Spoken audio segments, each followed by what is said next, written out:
Hashem Yifdoshu. On est arrivé, page 223 dans le Halachot, Ilchot Rosh Chodesh al Chavav, et passage Yud Dalet. Veze Prinat Isur Chametz Bepesach. Et c'est la raison pour laquelle on n'a pas le droit de manger du Chametz à Pesach. Ki kvar me voir chez Bepesach Haidein Lo Zachinu et Prinat Tikkun HaMishpat. Parce qu'on a déjà vu qu'à Pesach, on n'est pas encore arrivé à la réparation du principe du jugement, c'est-à-dire d'avoir un jugement valable. Valken yatz'u bechipazon. C'est pour ça qu'on est sorti d'Égypte en cachette et en pressé aussi, rapidement. C'est-à-dire en se pressant. On n'a pas pu sortir be'ishuvadat, c'est-à-dire avec la tête reposée et tranquillement, il a fallu se sauver. Alken asur he-chametz. C'est pour ça que le chametz, c'est-à-dire le levain, le pain, tout ce qui est de la farine qui a levé, c'est interdit. Ki kara chametz ou keshenotnim maim be'aisa. Parce que comment on fait le chametz? Le chametz, c'est quand on met de l'eau dans la pâte. Maim ou prinat mishpat. Maintenant, l'eau, c'est le principe du jugement. Prinat vaigal b'maim mishpat. Comme c'est écrit que dans l'eau, il y a eu le jugement. Vehaz lo nitaken prinat tikkun hamishpat adain. C'est pour ça que à cette époque-là, le jugement, comme il n'était pas encore instauré, alken im yamtinu ad sheitchametz itorer pgam hamishpat. C'est pour ça que s'ils avaient attendu que maintenant il y ait une fermentation, alors à ce moment-là, il y avoir le problème du jugement qui va s'éveiller chez Nafal Adateom, que le jugement il est tombé très bas. Prinat Mishpatecha Teom Rabba, comme c'est écrit, tes jugements ils sont descendus très bas. Alken Asur Chametz Bepesach Beisur Chamur Meod. C'est pour ça que le Chametz à Pesach il est extrêmement interdit. C'est une interdiction qui est très très forte. Parce que à ce moment-là, le jugement il est pas clair, c'est-à-dire qu'il n'est pas juste. On voit pas le jugement d'Hachem, on comprend pas le jugement. Donc à ce moment-là, il faut faire attention de pas fermenter, c'est-à-dire de pas essayer de comprendre ce qui se passe. Ki alidei chametz az itorer chas v'shalom prinat yitchametz levavi. C'est-à-dire que si maintenant on essaye de faire fermenter les choses, c'est-à-dire de réfléchir et d'essayer de comprendre, alors à ce moment-là, c'est la fermentation du cœur, chas v'shalom, que ça, c'est quelque chose qui est le problème du jugement, c'est-à-dire ça va augmenter le côté faux qu'il y a dans le jugement. Chez Medaber Sham Bemizmorze, que dans ce psaume-là de Teilim, il parle du problème du tzaddik vetovlo ve tzaddik verahalo, le problème du tzaddik pour qui tout marche bien, et le tzaddik pour qui ça marche pas du tout. C'est-à-dire quand la personne elle a raison et ça va pas, et quand elle a tort et ça marche. Alors ça, c'est la base de tous les problèmes, comme on en a parlé la semaine dernière, c'est-à-dire que les gens, ils veulent comprendre leur vie, ils veulent se comprendre eux-mêmes, ils veulent comprendre leur conjoint, ils veulent comprendre leur patron, leur client, tout, et les massés, ils comprennent rien du tout, et ça les rend très, très, très malheureux, et ça les amène à faire des bêtises, parce qu'ils pensent qu'ils comprennent quelque chose, et quand ils ont des questions, ils pensent que ces questions, c'est des vraies questions. Mais les maasés, ce n'est pas des vraies questions, c'est des questions qui viennent du fait que le jugement est tombé, c'est-à-dire qu'on n'arrive pas à juger de façon véritable, de façon claire, c'est-à-dire on n'a pas un jugement qui est juste. Racha vetovlo, racha veralo. On voit des gens qui sont méchants, ça marche bien pour eux. On voit des gens qui sont méchants, ça marche pas bien pour eux. On voit que c'est mélangé, c'est-à-dire qu'il n'y a pas quelque chose il n'y a pas une ligne qui est logique, qui est claire dans le monde. Si la ligne elle était claire, que les gens qui font du bien, ils sont bien, ils vivent bien. Et les gens qui font du mal, ils vivent mal, il n'y aurait pas de problème. Chacun choisirait automatiquement le bien. Mais comme c'est mélangé, c'est-à-dire on voit des gens qui sont pas bien et qui vivent dans le bien apparent en tout cas, et des gens qui sont des gens très bien et qui souffrent beaucoup. Donc ça fait que notre jugement, il est complètement faussé, c'est-à-dire notre jugement, il est, il est complètement dérouté, c'est-à-dire les gens ils sont déroutés par le jugement. Ils voient la puissance du mal, ils voient la faiblesse du bien et ne comprennent pas. Ils disent mais comment c'est possible? Si maintenant tu as raison, et si c'est le bien, alors normalement il doit dominer le bien dans le monde. Mais on voit que c'est le contraire. Qu'est-ce qui domine dans le monde? C'est la folie, c'est la violence, c'est l'argent, c'est ça qui domine dans le monde.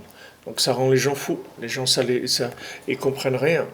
Et ça, hein, comme on a vu la semaine dernière, c'est ça qui fait tomber les gens de la Emouna. C'est ça qui enlève la foi aux gens. C'est quand ils essayent de comprendre et ils voient qu'ils ne comprennent rien du tout. Alors ça fait baisser la foi parce qu'ils se disent, bon, de toute façon, regarde, il y a des gens qui ne sont pas bien et ils réussissent leur vie. Et des gens qui sont bien, ils ont échoué dans leur vie. Donc, ils déduisent ce qu'ils déduisent. Parce qu'apparemment, voilà comment ils interprètent les choses, c'est-à-dire ils jugent les choses. Parce que le jugement lui-même est tombé. C'est-à-dire c'est quelque chose qu'on ne peut pas utiliser parce que c'est tombé très bas. Comme c'est écrit dans le Tehillim, Vani Kimat Natiu Raglai, Tikineti Baolenim Shalom Reshaim Er'e. Parce qu'il dit que David Ameller, il dit mais presque mes pieds ils ont trébuché parce que j'ai vu la réussite, la paix qu'il y a chez les Rechaïm, c'est-à-dire je vois des gens méchants qui réussissent, ouais, des gens qui font du mal et ils réussissent dans la vie. Et des gens qui font du bien, ils ont échoué. Alors même David Ameller, il a dit, j'ai presque trébuché complètement. Je me suis presque fait avoir, c'est-à-dire je suis presque tombé dans le panneau, comme on dit.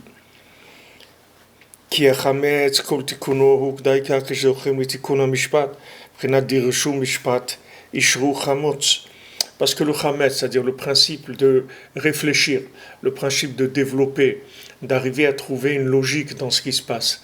Ça, c'est le principe du chametz. À dire ça se fait quand le jugement, il est à sa place. C'est-à-dire qu'une fois que la justice, elle est rétablie, c'est-à-dire qu'on commence que le bien, il réussit et que le mal, il échoue, alors à ce moment-là, on peut commencer à développer des compréhensions, de la logique, tout ce que vous voulez, parce que les éléments, ils sont à leur place. Alors les Chachamim, ils ont expliqué, Ashre le Dayan, Shemechametz Adin ve'amishpat kede levaro la'amito. Alors nos sages, ils ont dit, heureux le juge qui est mechametz, c'est-à-dire qui développe les éléments du jugement qu'il doit faire de manière à arriver à un jugement précis. C'est-à-dire il développe la situation, il essaye de comprendre jusqu'au bout qu'est-ce qui s'est passé entre les antagonistes ou dans le problème, etc., pour essayer de faire sortir la vérité de façon la plus triée, la plus claire possible.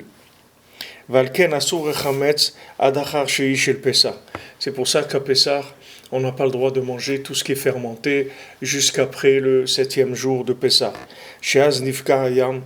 Parce que le 7e jour de Pessah, il y a eu l'ouverture de la mer Rouge. Alors à ce moment-là, au moment de l'ouverture de la mer Rouge, le jugement, il a commencé à se réparer.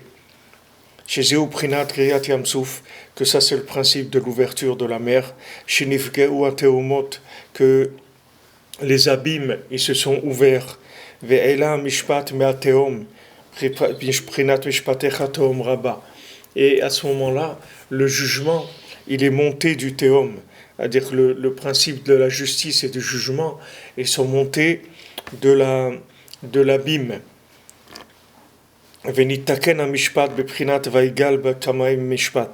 Et Donc à ce moment-là, il y a eu une réparation du jugement, comme c'est écrit que il y a le jugement, il s'est révélé comme de l'eau, c'est-à-dire qu'il y a eu une révélation du jugement, c'est-à-dire une révélation de la justice, que les choses, on a commencé à pouvoir commencer à comprendre ce qui se passe. Valken be'emet bishat kriyat Yamsouf ayu Israël netunim bedin ou mishpat.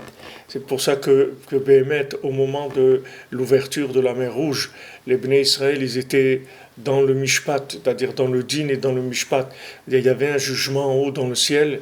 Est-ce que maintenant, on va leur faire ce miracle de les sauver ou pas? Il y avait d'un côté Paro derrière qui persécutait, il y avait devant la mer, et maintenant il devait se passer quelque chose. Qu'est-ce qu'il allait? Est-ce que maintenant il allait y avoir un miracle? כמו שאמרו עמתנו ז"ל, עד שהשם יתברך הוציא משפטנו לאור, בזכות אבותינו ובזכות האמונה שהאמינו בו. Jusqu'à qu'Akadosh Baruch Hu, il a fait sortir notre jugement. C'est-à-dire il est arrivé à Akadosh Baruch Hu à faire passer le jugement, que le jugement il soit favorable en notre faveur, par le fait qu'il y a eu la Emouna, c'est-à-dire que nos ancêtres, ils ont eu la Emouna dans Hachem. C'est ça qui a fait que le jugement a pu passer et on a pu être sauvé. Valken zachu az leprinat tikun mishpat. Donc ils ont eu le mérite à ce moment-là de la réparation du jugement. Ki pishat yetziat Mitzrayim yatsu lifnei haketz shelo bamishpat. Parce que toute la sortie d'Égypte, c'était une sortie prématurée, avant la fin, parce que normalement on devait rester 400 ans en Égypte. On est sorti avant la fin. Et ça, c'était pas normalement d'après la justice. D'après la justice, on ne devait pas sortir à ce moment-là. Si on prenait les règles du jeu, comme on dit, alors il fallait rester 4 siècles en Égypte. Maintenant, au bout de 210 ans, on est sorti. Donc il y a eu à ce moment-là un changement par rapport aux règles. Normalement, les règles, c'était 400 ans. Donc il y a eu quelque chose de prématuré, c'est-à-dire Hachem il a dit, bon alors on va vous faire sortir maintenant, mais ça il fallait le faire passer dans les tribunaux en haut, c'était pas uniquement de le dire, il fallait arriver à ce que les tribunaux dans le ciel ils acceptent ce que Hachem lui a présenté. Alken behemet haya kaché le Moshe Rabbeinu, efshar leotziam. C'est pour ça que Moshe Rabbeinu ne comprenait pas. Lui-même, c'était une question pour lui. Il dit comment on peut faire sortir ces gens-là de là où ils sont? Comment on va faire pour les faire sortir? Regardez dans quel état ils sont en Égypte, etc. Comment c'est possible de les faire sortir de là?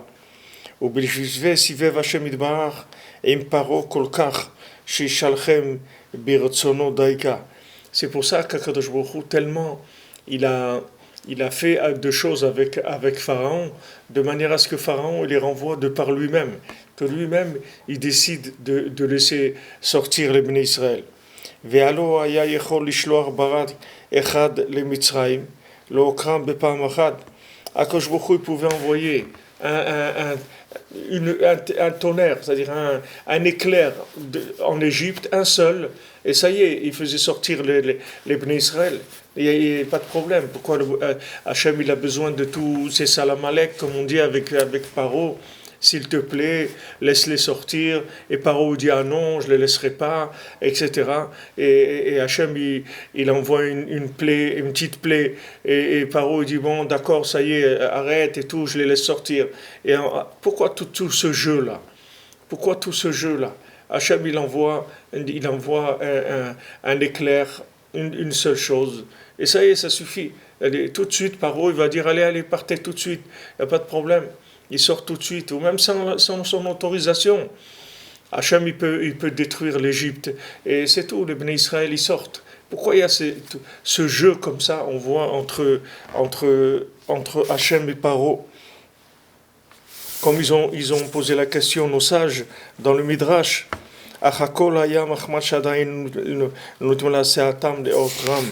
et tout, c'était parce que t'es pas encore arrivé le moment de les faire sortir de façon juste, c'est-à-dire que le dossier il n'était pas clair, c'est-à-dire que la situation des Bnei Israël elle n'était pas claire. Si maintenant les Bnei Israël ils avaient attendu 4 siècles, ils seraient sortis tranquillement, sans problème, parce qu'ils seraient sortis avec de droit, c'est-à-dire la justice, elle aurait été avec eux. Du moment maintenant où il y a eu une sortie prématurée, il fallait faire passer cette chose-là.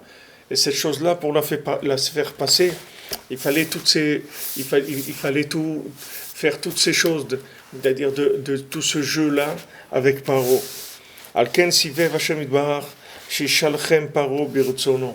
Donc maintenant, Hachem, il a fait tout ce qu'il a fait de manière à ce que Pharaon, il les envoie avec son accord à lui. C'est-à-dire que lui, il dise, allez-y, partez. Maintenant, partez. Tout ce qui se passe dans le monde, c'est la même chose. Pourquoi maintenant on a besoin en Israël qui est l'accord des Nations Unies, l'accord de ça. Vous croyez qu'Hachem, il a besoin de l'accord des Nations Unies? Hachem, il a besoin de l'accord de personne. Hachem, il a donné la terre d'Israël au peuple d'Israël. Et c'est tout, c'est quelque chose qui est réglé déjà depuis très longtemps. Pourquoi maintenant il y a tous ces problèmes-là? Pourquoi il y a des gens qui se cassent la tête toute la journée, toute la nuit? Tous ces dirigeants qu'il y a en Israël, ces gens-là que Mamash, ils donnent leur vie, c'est pas le salaire qu'ils touchent qui justifie comment ils donnent leur vie pour essayer tout le temps de faire passer les dossiers, pour construire, pour ça, pour obtenir de l'aide, pour obtenir des armes, pour obtenir toute cette guerre-là qui se fait politique, c'est-à-dire pour essayer d'obtenir des avals, des accords du monde, alors que Béhémet, on a besoin de l'accord de personne, puisque la terre d'Israël, elle appartient à Israël, et on n'a pas besoin de l'accord de qui que ce soit. Mais le fait que maintenant, toute cette histoire-là, elle est prématurée, c'est-à-dire que toute la montée en Israël, du Ham Israël, elle est prématurée, parce que d'après la justice, c'est-à-dire d'après les règles du jeu, on n'a rien à faire en Israël. Il n'y a pas un bonhomme aujourd'hui qui vit en Israël qui a le mérite de droit d'être là-bas. Il n'y a personne qui a le droit d'être là-bas. Donc tout maintenant s'habille dans quelque chose qui est apparemment un vêtement qui n'a pas un rapport avec la vérité essentielle. C'est-à-dire que maintenant, même les gens qui ont créé le sionisme et tout, ce n'est pas des gens religieux. Après, il y a eu le sionisme religieux, des choses, etc. Mais c'était impossible que des religieux y fassent la montée en Israël. Jamais ça serait passé.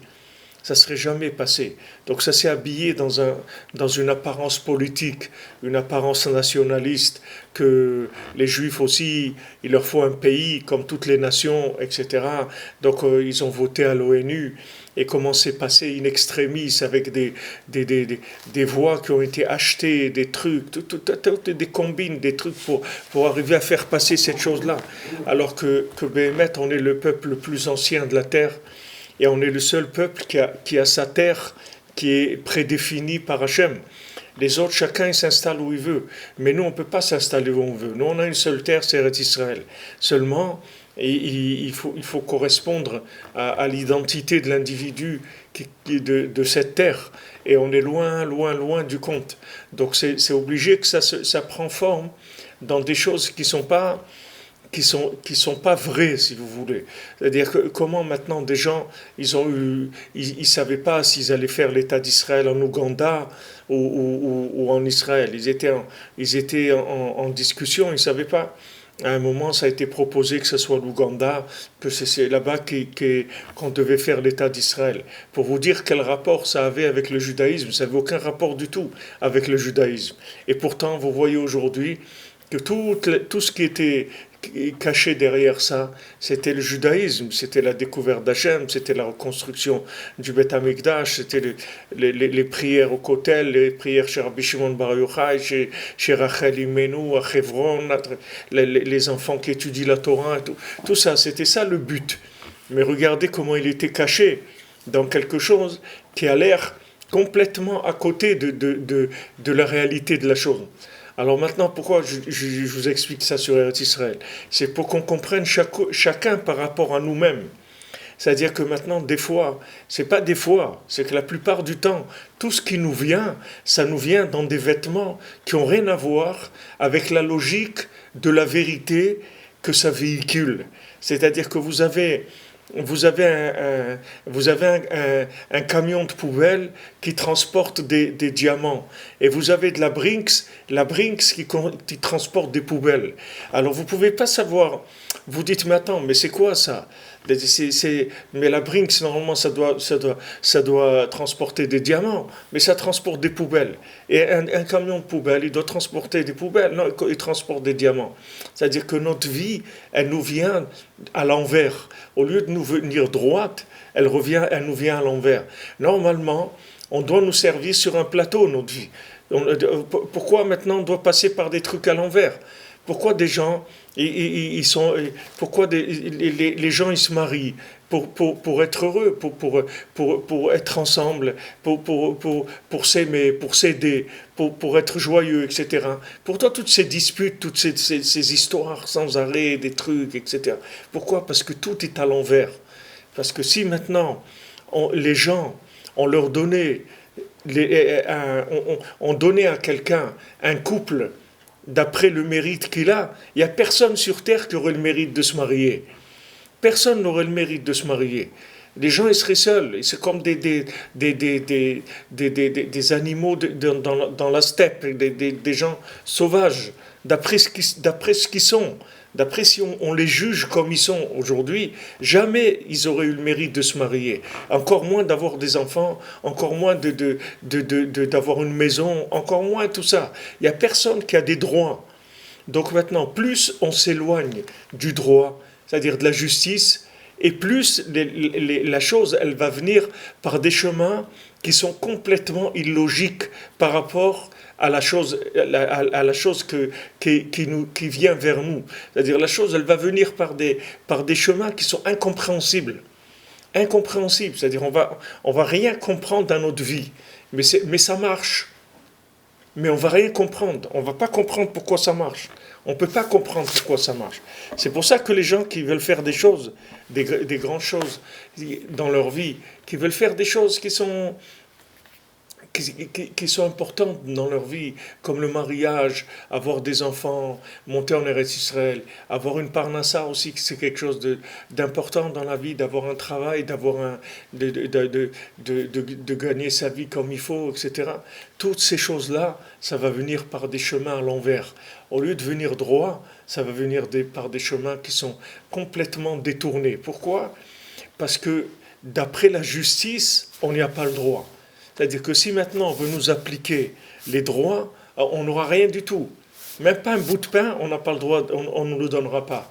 Si on vient, on nous dit, bon, cher ami, monsieur, voyons voir quels sont les bilans de ce que vous avez fait dans votre vie, etc. Par rapport, mais même pas un croûton de pain sec, on ne nous donnerait pas. On ne nous donnerait rien du tout. Donc c'est pour ça que ça vient de façon tellement difficile. C'est-à-dire que quelqu'un, il va travailler, et des gens ils font les marchés, il se lève à 4 heures du matin, il va là-bas, et il déballe, et il pleut, et il n'y a pas de clients, et pendant qu'il était en train de déballer, on lui a volé un truc, et des histoires, et on lui met un PV parce qu'il avait mis son camion comme ça, des histoires, mais les gens ils disent, mais mon Dieu, on ne peut pas être tranquille un petit peu, on ne peut pas vivre tranquille. On ne peut pas vivre tranquille, normal, gagner notre vie normalement, simplement, avoir un foyer sympathique, qu'on rentre à la maison, on est attendu par son conjoint dans la joie, on discute, on rigole, on est joyeux, on est heureux, et tous nos enfants ils nous écoutent, quand tu dis mon fils fait ça, ma fille c'est ça, ils nous écoutent. Pourquoi on ne peut pas vivre comme ça? Vous savez pourquoi on ne peut pas vivre comme ça? Voilà pourquoi il vous le dit. Parce que si maintenant on veut vous donner ce que vous méritez, on ne vous donne rien. Rien. Je veux dire, un croûton de pain sec, on ne donnerait pas. Rien du tout. Alors maintenant, Hachem, il est obligé de faire tout ça comme il a fait en Égypte. La même chose qu'il a fait en Égypte, il fait avec nous tous les jours, avec chacun tous les jours. C'est-à-dire, il passe par là, par le bon vouloir d'Obama et le bon vouloir de l'ONU qui veut étiqueter les produits de Judée et Samarie et les trucs. Et pourquoi on leur dit pas, écoutez les amis, Vos histoires, on en a marre, faites ce que vous voulez, nous on fait notre truc, et c'est tout. Il y a pas de... On ne peut pas faire ça. On ne peut pas, parce qu'on n'a pas le droit. On n'y est pas de droit. C'est-à-dire que Hachem, il est obligé de contourner toutes les situations pour nous donner ce qu'il doit nous donner. Alors notre vie, à chacun, sachez que plus ce qui nous vient, ça nous vient par chemins qui sont détournés, c'est-à-dire des chemins qui sont illogiques, des chemins qu'on ne comprend pas, et plus vous pouvez prendre conscience comment on est loin de mériter ce qu'on a. Comment ça nous vient de façon tellement détournée. Regardez dans le désert, une fois qu'on est sorti d'Égypte, on avait la manne. Vous croyez que c'est difficile pour Hachem de nous donner la manne? C'est pas difficile. Regardez en Égypte, quand on est sorti dans le désert, la manne, nos vêtements, ils s'usaient pas. On est resté 40 ans dans le désert avec les vêtements, ils étaient toujours neufs. Ils étaient neufs, repassés, impeccables, propres, impeccables. Les chaussures, les vêtements, tout était tout neuf tout le temps. Ça vieillissait pas. Il n'y avait rien qui s'abîmait. Le pain, on le trouvait tous les jours, on recevait notre manne, pas besoin de travailler.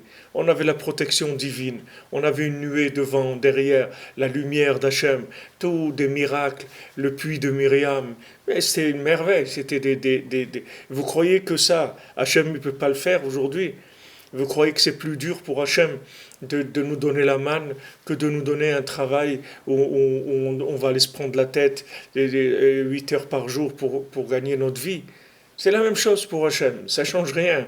Seulement, il ne peut pas nous donner la manne, c'est tout. De façon claire, il ne peut pas nous la donner. Alors, maintenant, tous ces chemins qui sont des chemins injustes par rapport à la...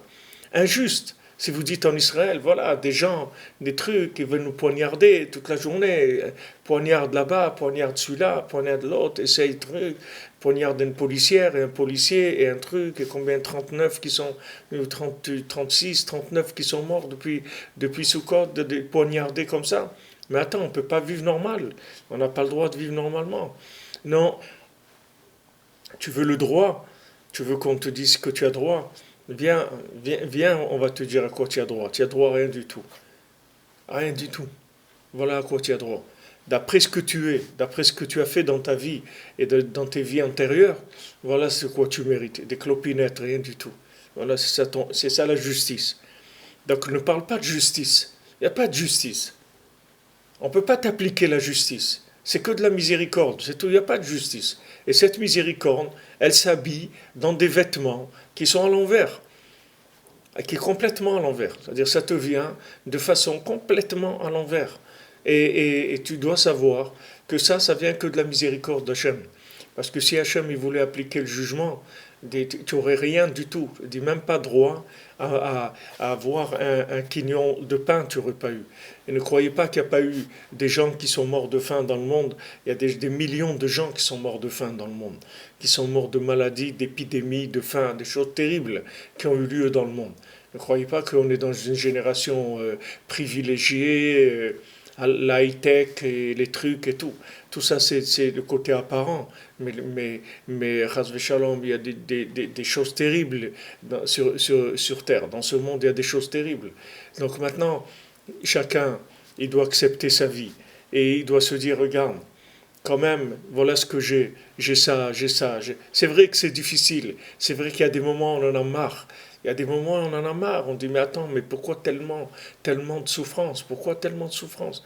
Il y a des moments où on en a marre. Mais il faut savoir que, avec ce qu'il nous dit ici Rabbi Nathan, ce qu'il nous dit Rabbeinu, on comprend que on ne peut pas exiger d'avoir aussi la forme qui correspond à ce qu'on reçoit. C'est-à-dire ça va nous venir de façon détournée. Alors que si Hachem, la même parnassa qu'il nous donne, il peut nous la donner avec de la manne. Vous croyez qu'Hachem il a besoin qu'on travaille 8 heures par jour? Hachem il n'a pas besoin de ça, ça lui amène rien du tout. Seulement, ça lui amène la possibilité de nous donner des choses qu'on ne mérite pas, d'après la justice. D'après la justice, on ne le mérite pas. Mais comme maintenant Hachem, il veut nous donner par miséricorde. Donc il habille ça dans des situations où on va obtenir ça de façon détournée. Alors vous voyez, au début en Égypte, Hachem il demande à Paro, et il envoie Moshe Rabbeinu. Il dit attention, quand tu parles à Paro, respecte-le, parce que Paro c'est un roi. Respecte l'autorité de Paro. Parce que ne croyez pas qu'on peut venir et balayer Paro comme ça. Vous savez, quand Obama il est passé, il y a je ne sais pas combien d'années, 8 ans ou 10 ans, je ne sais pas combien d'années, tous les gens disaient, mais c'est sûr qu'ils vont le tuer tout de suite et tout, ils vont l'assassiner tout de suite, jamais il va rester président. Eh bien, ils l'ont pas assassiné, il est resté à sa place et il a fait ce qu'il a fait. Et personne n'a bronché, il n'y a pas eu Parce que c'est Hachem qui décide. Hachem, il a dit à Moshe Rabbeinu, attention, quand tu parles à Paro, tu le respectes. C'est un roi, alors tu as avec lui le respect d'un roi. Et Hachem, il lui a demandé gentiment, avec du respect, s'il te plaît, laisse sortir mon peuple, parce que je veux que mon peuple, il me serve dans le désert. J'ai envie qu'il vienne quelques jours pour me servir. Regardez où il descend, Hachem. Regardez où il descend. Hachem, le monde entier est à lui. Hachem, il peut exploser Paro et tout ce qu'il a en moins qu'une seconde. Et Hachem, il vient, il lui dit, s'il te plaît, laisse sortir let my people go, un petit peu, laisse-les sortir. Et ils vont me servir ils vont me servir dans le désert, etc. Et après élu Paro dit, mais qui c'est ça, Hachem? Moi, je le connais pas, etc.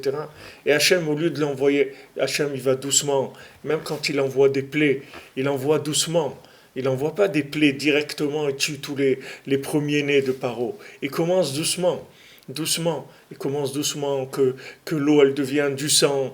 Doucement. Hachem, il envoie doucement. Pas d'un coup. Doucement. Pourquoi? Parce que il peut pas. Il peut pas parce que on est en train de faire c'est une évasion qu'on est en train de faire. C'est une évasion organisée, mais qui a l'air d'être quelque chose qui est normal. Mais c'est pas normal du tout. On est en train de faire une évasion. C'est pour ça qu'après Paro il a regretté. Pourquoi Paro il a regretté? Pourquoi Paro s'est levé le matin, il a dit, mais qu'est-ce qu'on a fait de renvoyer le Ham Israël? Mais on est fou ou quoi? Qu'est-ce qu'on a fait de les laisser partir?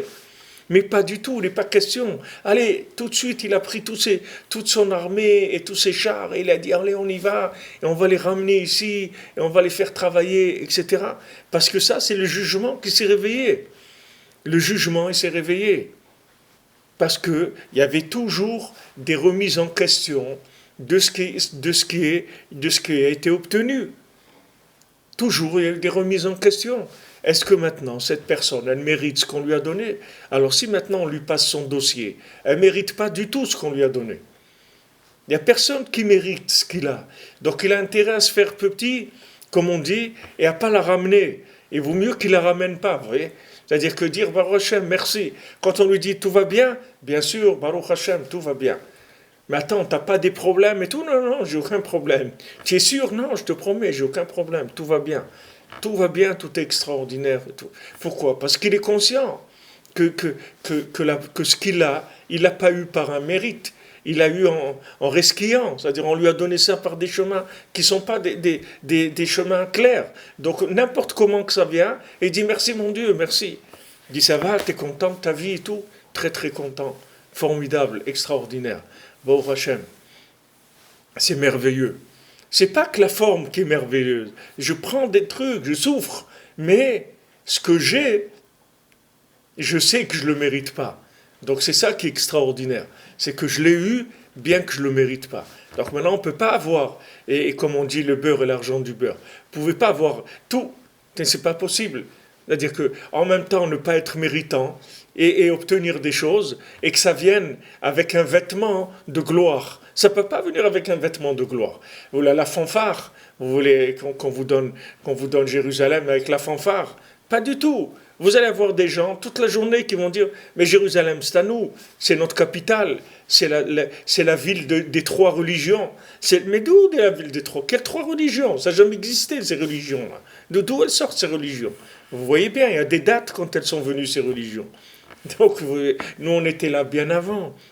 Hachem, il a créé le monde et nous a donné ce que nous... Mais on ne peut pas dire ça. On ne peut pas dire ça. Pourquoi? Parce que pour l'instant, il n'y a pas eu encore On n'a pas mérité la chose, c'est-à-dire de façon juste. Donc ça vient avec, il y a des aboiements. On passe et ça aboie. Il y a des aboiements, des aboiements. Il ne faut pas écouter, il faut faire ce qu'il y a à faire, gentiment, sans s'énerver, avec du respect, en disant mais bien sûr, mais vous avez, c'est une bonne idée, etc. Et en attendant de faire ce qu'il y a à faire de manière à arriver à là où on doit arriver. Et ça, c'est la vie de chacun qui est comme ça. C'est pas uniquement Jérusalem ou Israël, c'est la vie de chacun qui est comme ça. Parce que la justice, elle est par terre, elle est tombée. C'est-à-dire qu'on ne peut pas, par la justice. Hachem, il est obligé d'employer des moyens tellement détournés. Et il y a des moments où on passe in extremis. C'est-à-dire l'ouverture de la mer Rouge, c'était in extremis.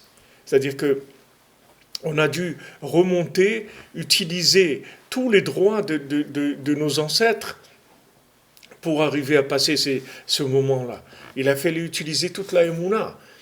Parce qu'Abraham Avinu vient et dit attends, mais moi j'ai donné ma vie pour toi, Hachem. Moi je t'ai donné toute ma vie. Moi j'ai eu confiance en toi. Tout ce que tu m'as dit de faire, je l'ai fait. J'ai eu 10 épreuves. Tu m'as dit que j'allais avoir un fils, que ce fils il allait remplir le monde, etc., de sa descendance. Et après tu m'as demandé d'aller sacrifier mon fils. Je l'ai fait. J'ai même pas pensé une seconde que c'était pas juste ou c'était pas si. Jamais. Je t'ai tout donné. Tout ce que tu m'as demandé, je te l'ai donné, et de bon cœur, avec de la joie. C'est pas uniquement que je t'ai donné du bon, qu'est-ce que tu veux, c'est Hachem, on ne peut pas refuser. Pas du tout. Je l'ai fait de bon cœur. Tu m'as dit de sacrifier mon fils. Je me suis levé à 3 heures du matin pour aller sacrifier mon fils. Alors tu m'as jamais demandé de me lever à 3 heures du matin pour sacrifier mon fils. Tu m'as dit tu vas aller le sacrifier. J'aurais pu me lever à 10 heures du matin ou 11 heures. Mais je me suis levé à 3 heures, j'étais joyeux de faire ce que tu m'as demandé et tout. Ah non, c'est ça qui a pesé sur la balance. C'est ça qu'on a dû utiliser pour pouvoir donner au Ham Israël la possibilité de lui faire un miracle et de lui ouvrir la mer. Sinon, on ne pouvait pas. On était de tous les côtés, on était bloqués. On était bloqués parce qu'il n'y avait pas de mérite. D'après la justice, si on prend la justice, le jugement, on n'était pas méritant, on ne pouvait pas. Seulement, on a été chercher des mérites chez nos ancêtres, comme il dit Rabbi Nathan ici, le mérite de la Emouna. Alors ça, je vous le dis pourquoi, parce que chacun, on est tous, on est tous, comme on dit, à la même enseigne. On est tous à la même enseigne. On a tous des choses extraordinaires dans notre vie qu'on ne mérite pas. Alors ne soyez pas, ne regardez pas le côté amer de la chose. Regardez la chose que vous avez reçue. Ne regardez pas comment c'est venu amer. On dit que Hachem, la première chose qu'il nous a donnée, c'est le Shabbat. Hachem nous a donné le Shabbat, c'est la première chose qu'il nous a donnée quand on est sorti d'Égypte. Avant de nous donner la Torah, Hachem nous a donné le Shabbat. Et le Shabbat, il nous a donné dans un endroit qui s'appelle Mara. Mara, c'est quoi? Ça veut dire, Mara, c'est la bile, c'est amer. C'est-à-dire le Shabbat, Rabbeinu, il explique que le Shabbat qui s'appelle Shalom, Hachem nous l'a donné dans un endroit qui s'appelle amer. Normalement, si on veut nous donner un beau cadeau comme le Shabbat, parce qu'Hachem nous a dit j'ai un beau cadeau, je vais vous donner un beau cadeau qui s'appelle le Shabbat. Et pourquoi il nous le donne dans un endroit qui s'appelle amer? Il devrait nous le donner dans un endroit qui s'appelle sucré, qui s'appelle le miel, l'endroit du miel, l'endroit du sucre, l'endroit de la douceur, l'endroit de la splendeur, de la merveille, de tout ce qu'il y a de plus agréable. Et non, Hachem il nous a donné le Shabbat Shalom, il nous a donné dans un endroit amer. Alors Rabbeinu dit parce que l'habitude du Shalom, c'est de se présenter dans un vêtement amer. C'est-à-dire que c'est le Shalom, c'est le Shabbat Shalom, mais il se présente dans le côté amer. Combien de gens, à la rentrée de Shabbat, combien de foyers dans lesquels il y a des disputes, la veille du Shabbat, l'après-midi, ouais, ça, tu as oublié d'acheter ça, je t'avais dit, voilà maintenant, mes parents ils vont venir et mon père il aime ça, et voilà, je vais pas pouvoir l'honorer. les trucs, et tu as oublié d'arranger la plata. Je t'avais dit d'arranger la plaque la semaine dernière, tu l'as pas arrangé. Et voilà, des histoires et des histoires et des histoires sans arrêt. C'est que la personne, elle rentre dans Shabbat, elle est par terre complètement. Elle est à plat d'amertume et de nerfs et de choses terribles. Pourquoi? Parce que c'est le derrière du Shabbat. Shalom, l'itlabesh bemara. Il s'habille dans l'amertume. Et tout ce qu'on a dans notre vie, c'est comme ça. C'est pour ça qu'il ne faut pas regarder le vêtement. Il ne faut pas regarder comment ça a été livré. Il faut regarder la livraison. Ne regardez pas dans quel véhicule ça a été livré. Parce qu'on n'a pas le mérite de la fanfare pour l'instant. Pour l'instant, on n'a pas le mérite de la fanfare. Voilà Yaakov, il sort de chez Lavan. Il sort de chez Lavan, il se sauve de chez Lavan. Il se sauve avec ses femmes, ses enfants, son troupeau, tout, il se sauve. Et Lavan, il le rattrape. Lavan, il va, il le court derrière. Et Hachem, il vient en rêve à Lavan. Il lui dit, Lavan, fais attention à toi si tu fais le moindre mal à Yaakov. Fais attention à toi. Alors Lavan, il arrive, il dit à Yaakov, pourquoi tu t'es sauvé? Tu m'aurais dit que tu voulais partir. Je t'aurais accompagné avec la fanfare. Il lui a dit, mamache, la fanfare. Il lui dit, je t'aurais accompagné avec des trompettes et des tambourins. Il lui a dit, je t'aurais accompagné avec la fanfare. Pourquoi tu t'es sauvé comme ça? Tu n'as pas honte de te sauver? Tu as pris mes filles, tu as pris mes enfants, mes petits-enfants, tu as pris mon troupeau et tu es parti. On fait des choses comme ça. On ne fait pas des choses comme ça. Et Lavan, il avait raison. Ne croyez pas que Lavan, il n'avait pas raison. Parce que Yaakov, comment il est arrivé chez Lavan? Il est arrivé avec quoi? Avec quoi il est arrivé Yaakov chez Lavan? Il n'avait rien du tout. Il n'avait rien, Yaakov. Il est venu avec quoi? Comme il a dit. Hachem, il lui a dit, qu'est-ce que tu veux? Yaakov, il dit, je veux rien. Un morceau de pain et un vêtement, c'est tout. Tu me donnes un morceau de pain, un vêtement, c'est tout. Et tout ce que tu me donneras, je préleverai la dîme, le maaser, et je te donnerai. Je veux rien. Il dit, attends, je te donne un peu d'aisance. Rien du tout, ne me donne pas d'aisance, je veux pas de cadeau. Ne me fais pas de cadeau. Ne me fais pas de cadeau. Donne-moi un morceau de pain, un vêtement, c'est tout. Je veux rien. Il dit, j'ai passé katonti bikol chassadim vahemet. Je suis petit par rapport à toute la bonté et le bien que tu m'as fait. J'ai passé ce fleuve avec un bâton, une petite besace, un petit bâton. Je suis revenu avec des femmes, des enfants, un troupeau, toutes les neshamot qu'il a fait sortir Yaakov de chez Lavan. Lavan lui a dit, attention, tes femmes, c'est mes filles, tes enfants, c'est mes enfants, ton troupeau, c'est mon troupeau. De qui tu as gagné le troupeau? De chez moi, oui. Il dit, mais j'ai travaillé. Qu'est-ce que ça veut dire que tu as travaillé? Il y a des gens, ils ont travaillé dans leur vie, ils n'ont rien eu du tout. Tu as travaillé chez moi. Tu as gagné de moi ton troupeau. Ces filles-là, c'est tes femmes, c'est mes filles à moi. Il dit, mais les gens, ils se marient, mais ça, c'est mes filles à moi. Tu as pris mes filles à moi. C'est moi qui te les ai données. Donc sache que tout ça, tu n'as pas droit à tout ça. C'est pour ça qu'il s'est sauvé, Yaakov. Parce qu'il savait qu'il n'avait pas le droit. Parce que s'il avait dit à Lavan, écoute, j'ai ma taille assez gamanochi les bêtis, quand est-ce que moi aussi je vais partir et je vais construire ma maison? Lavan, il lui dit, oh, tu veux construire ta maison? Attends, tu vas voir. Il aurait tué tout le monde, Lavan. Il aurait tué à lui, ses femmes, ses enfants, tout. Il aurait détruit entièrement. Lavan, il aurait détruit entièrement. Lavan, c'est un monstre. C'était quelqu'un, il était pire que Esav.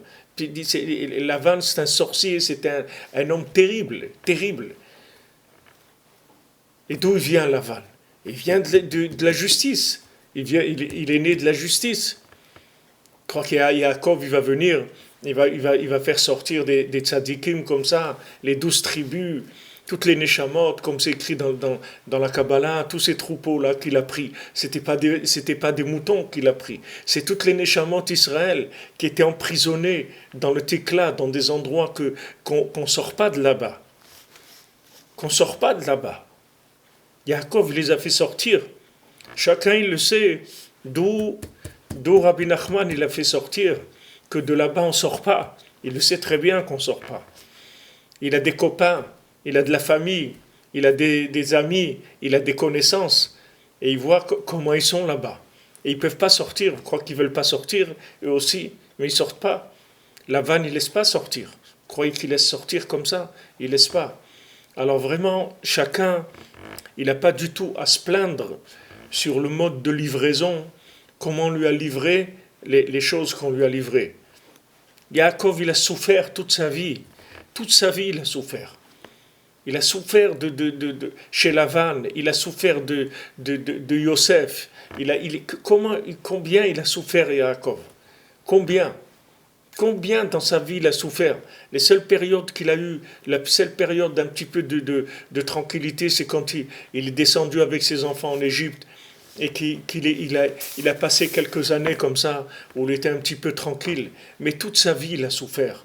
Il est né avec Esav qui était là, qui voulait le tuer tout le temps. Il a dû prendre la parnassa de Esav. Pourquoi j'ai besoin de prendre la parnassa de Esav? Pourquoi j'ai besoin de prendre les brachot de Esav? Pourquoi j'ai besoin de ça? Je ne peux pas avoir mes brachot à moi tranquille. Il faut maintenant que je prenne les brachot de Esav et que je me fasse des ennemis qui me détestent après. Ils me détestent, Esav, parce qu'il me dit, attends, tu m'as volé la parnassa, tu m'as volé la bracha, tu m'as volé ce qui me revenait à moi normalement. Tu m'as pris le droit d'aînesse, tu m'as pris la bechora, tu m'as pris la bracha, tu m'as arnaqué, tu m'as roulé. Yaakov, il a roulé Esav pour lui prendre la bracha. Pourquoi tout ça? Parce que la vérité, elle ne peut pas sortir de façon claire. La vérité, elle ne peut pas sortir de façon claire, elle ne peut pas voir le vêtement de ce qu'il y a à l'intérieur. Donc Yaakov, il est obligé de se déguiser en Esav, de mettre des peaux sur ses mains. Et sa mère, elle lui dit, vas-y mon fils, n'aie pas peur. Vas-y, mais prends les bénédictions, sinon tu vas mourir de faim, tu n'auras rien du tout. Il va rien te donner ton frère. Ton frère, il te déteste, il te donnera rien du tout. Et il prend les brachot, et après toutes les histoires, cette haine-là qui s'en va pas et qui partira jamais, comme la Gemara elle dit, Alacha, Esav sonnet Yaakov. C'est une alacha que Esav il déteste Yaakov. C'est pas quelque chose que vous allez changer. Ne croyez pas, Ishmaël, il déteste pas les Juifs. Mais Esav, il déteste les Juifs. Et ça vient de Yaakov. Ça vient de Yaakov, ça vient depuis la création du monde, mais ça vient de Yaakov, de ce moment-là où Esav, il a détesté Yaakov, il a décidé de le tuer. Et cette haine, elle est là tout le temps. Ne croyez pas qu'elle est partie et elle partira jamais. Parce qu'il y a eu une arnaque, c'est-à-dire que Yaakov, il a pris quelque chose et il ne devait pas le prendre. Normalement, de droit, ça ne lui revenait pas. Donc il l'a pris.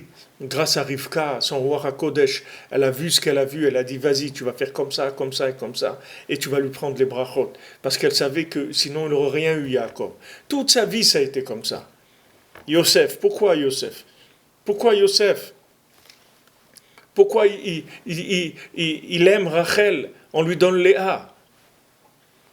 Son fils, son préféré, Yosef, c'était Yaakov. C'était Ele Toldot Yaakov Yosef. Voilà la descendance de Yaakov, c'est Yosef. Le seul fils de Yosef, le vrai, c'est Yosef. Le seul fils de Yaakov, le vrai, c'est Yosef. Et voilà. Et il faut que les frères ils le détestent, qu'ils veuillent le tuer et qu'il soit vendu en Égypte. Et ça. Pourquoi tout ça? Pourquoi tout ça? Pourquoi? Parce que le vêtement, il ne peut pas être adapté à ce qu'il y a à l'intérieur. Et ce qu'il y a à l'intérieur, c'est merveilleux, c'est extraordinaire. Mais le vêtement, c'est-à-dire le véhicule dans lequel ça va être livré, c'est un véhicule qui est difficile, où il y a de la souffrance, où il y a de l'amertume, où il y a du doute, où il y a du désespoir, où il y a des pleurs, où il y a de la douleur, où il y a des nerfs, il y a beaucoup de choses. Mais c'est pas ça qu'il faut regarder. Il faut regarder ce qu'on nous livre. Il faut pas regarder. Il y a des gens qui disent ouais, ça, ma femme elle m'embête, elle me fait des trucs, ça, des trucs, mes enfants ils m'écoutent pas, mais des trucs. Attends, ça c'est l'extérieur, mais regarde qu'est-ce que tu as. C'est ça qu'il faut que tu regardes. Ne regarde pas maintenant l'emballage, regarde ce qu'il y a dedans.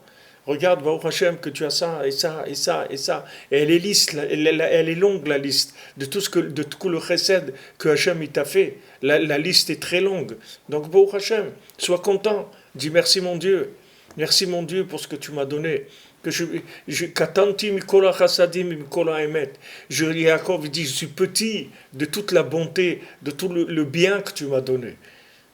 Voilà Yaakov, parce que Yaakov, il sait qu'est-ce que c'est maintenant d'avoir le mérite de connaître Hachem dans ce monde, le mérite de faire Shabbat, le mérite Rabbi Nathan, il dit dans l'écoute de Philot, qui je suis moi pour dire le mot pour Israël dans ma bouche, Eretz Israël. Je suis même pas au niveau d'avoir le mérite de dire ce mot-là. C'est pas maintenant d'aller de marcher 4 pas en Eretz Israël. De dire ce mot dans ma bouche, je suis pas, c'est pas juste. C'est-à-dire, j'y ai pas le droit d'après la justice.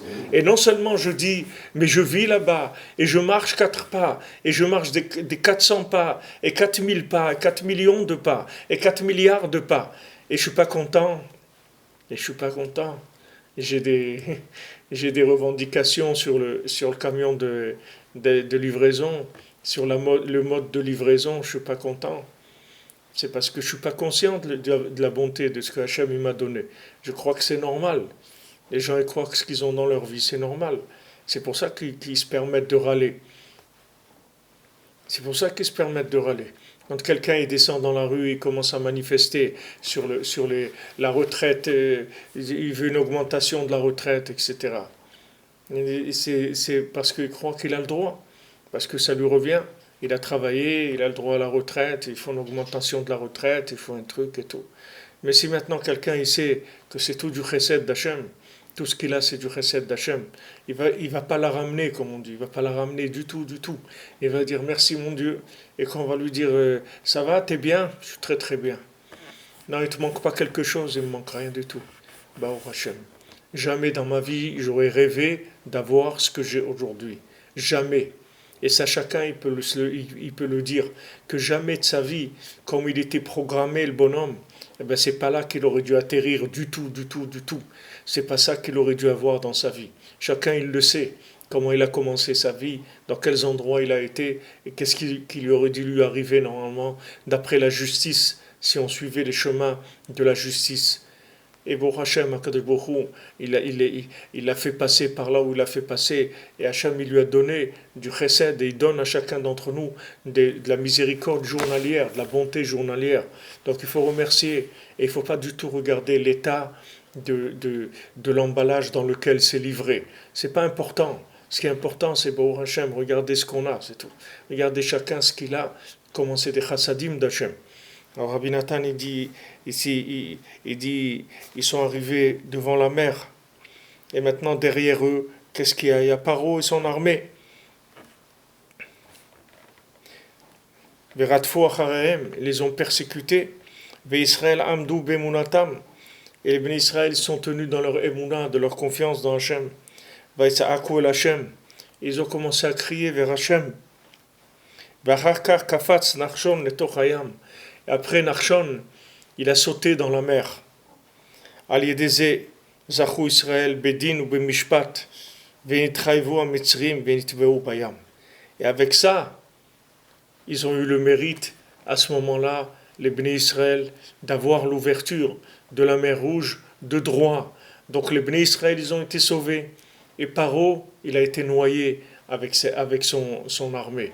Parce qu'à ce moment-là, il y a eu le jugement a été tranché.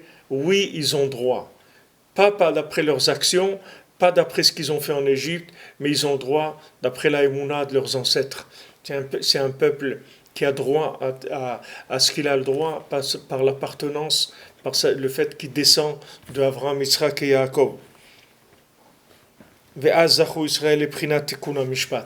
ce moment-là, il y a eu la justice qui a été réparée, c'est-à-dire les Bnei Israël, ils ont mérité le tikkun du mishpat, c'est-à-dire la réparation de la justice. Ki kol hamishpatim haovrim al adam hem bishvil nisayon. Voilà, Rabbi Nathan, vous voyez, j'aurais dû me taire, attendre un peu. Rabbi Nathan, il enclenche sur ça. Rabbi Nathan, il dit que tous les mishpatim, tous les jugements qui passent sur l'homme, c'est pour une épreuve seulement. Beprinat sham sam lochok mishpat vesham nisahu. Comme c'est écrit là-bas, il lui a mis un décret et un jugement, et là-bas, il l'a éprouvé, il lui a fait une épreuve. Et celui qui n'a pas comme on dit, remet pas en question, il vient pas avec des questions sur Hachem, il dit pas que Chas v'Shalom c'est pas juste, uniquement il a Iodea ou Ma'amin, il sait, il a la Emouna, qui tzadik Hachem, que Hachem il est tzadik, Hachem il est juste, Hachem il est juste, il y a rien que Hachem il fait qui n'est pas juste. Qui tzadik Hachem ve'yachar mishpatav, ses jugements ils sont droits, ve'choser el Hachem itbarach, et il revient vers Hachem. Ou mevakesh ou mitranen ve'tzoek lefanav itbarach, et il vient, il demande à Hachem, il supplie Hachem. Sheyakel me'alav mishpatav, il dit je t'en prie Hachem, adoucis ce jugement qu'il y a sur moi. Je sais ce que j'ai fait et je sais ce que j'ai pas fait aussi. Et je sais que c'est toute la bonté, mais je te demande, sois miséricordieux, écris vers Hachem, et pitié de moi, fais que ça soit plus facile, fais que ça soit plus facile, que le jugement il soit plus léger. Et ça adoucit la rigueur et le jugement, mais à l'ave de sur lui. Ou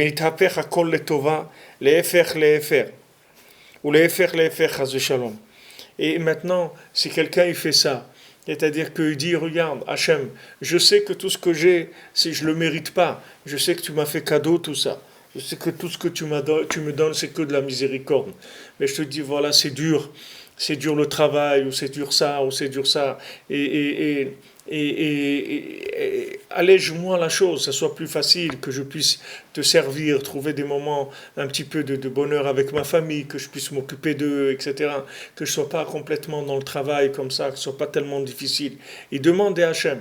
Quand il demande à Hachem, ça veut dire que maintenant il a la Emouna, que tout ce qui lui vient, ça vient d'Hachem, et qui s'adresse à lui. Alors ça adoucit la rigueur, parce que ça adoucit l'origine même du jugement qui se trouve dans la Emouna. C'est-à-dire que la Emouna, c'est l'adoucissement total du jugement.